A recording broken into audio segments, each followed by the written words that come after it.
কেমন হতো যদি একটা ছেলে বা মেয়ে কোনোদিন লজ্জার কারণে কখনো তাকাতে পারেনি পরস্পরের দিকে, কখনো কথাও বলেনি, কিন্তু প্রবল আগ্রহ ছিল তার মিষ্টি মিষ্টি কথাগুলো শোনার।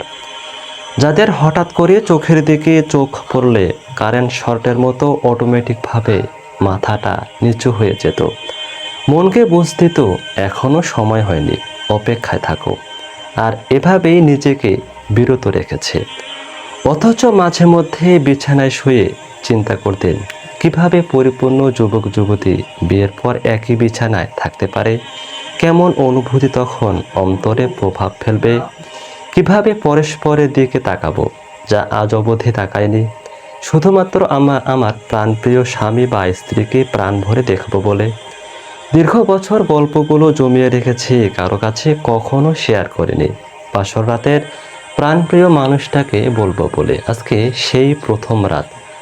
বুকটা কেন জানি ধড়ফড় করছে, কিভাবে কি করব বুঝে উঠতে পারছি না।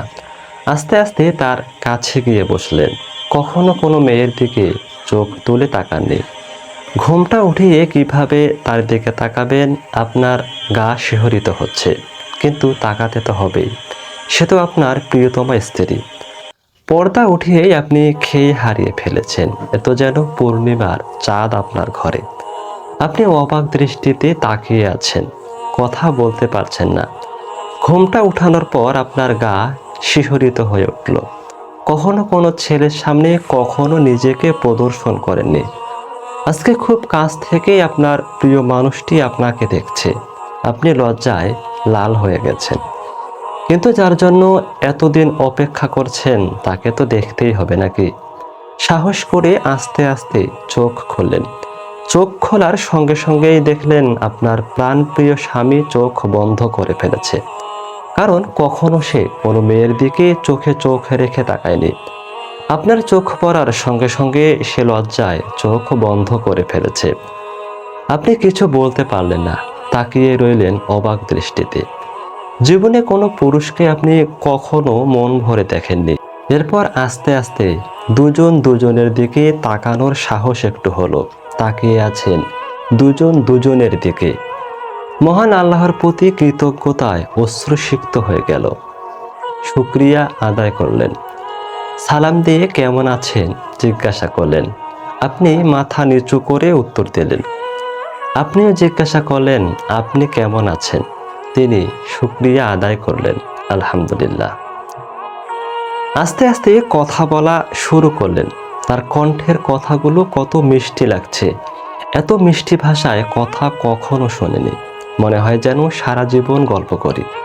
প্রত্যেকটা মুহূর্ত যেন জান্নাতের সুখ অবলম্বন করছেন, হারিয়ে গিয়েছেন তার ভালোবাসার মায়ায়। কথা বলতে বলতে আপনি তাকে স্পর্শ করলেন। আলতো করে আপনি মনের অজান্তে শুয়ে গেলেন। আপনি আর অন্যদিকে খেয়াল করতে পারছেন না। দুজনেই প্রাণ ভরে চাইছেন অদ্ভুত ভালোবাসার সাগরে হারিয়ে যেতে। দুজনের শুরু হয়ে গেল অদ্ভুত অনুভূতি। নতুন সুখের সাগরে হারিয়ে গেছেন দুজনে, যা কোনো ভাষায় আর প্রকাশ করা সম্ভব নয়। এতদিন অপেক্ষার পুরস্কার যেন প্রথম রাতেই আল্লাহ দিয়ে দিলেন। সকল অভিযোগ যেন মিটে গেল। এখন বুঝতে পারছেন অপেক্ষা করার আনন্দ কত মধুর হতে পারে। এ তো কেবল সুখের সূচনা।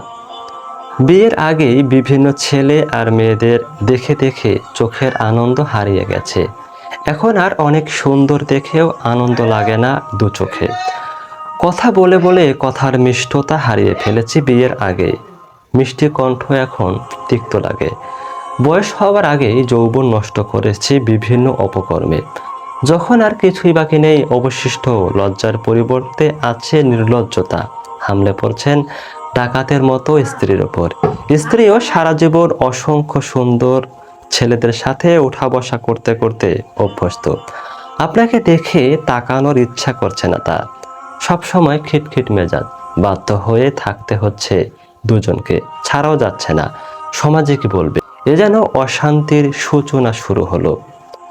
পরিশেষে একটা কথা বলি, মহান আল্লাহর প্রত্যেকটা বিধান মানব জাতির শান্তি আর কল্যাণের জন্য, কিন্তু আমরা পদ্ধতি ভুল করে অশান্তির পথ অবলম্বন করি। পরিশেষে আমরাই সীমাহীন কষ্টের মধ্যে পড়ে যাই। তখন সৃষ্টিকর্তাকে দোষারোপ করি। মানুষ বড়ই আজব প্রাণী। ধন্যবাদ।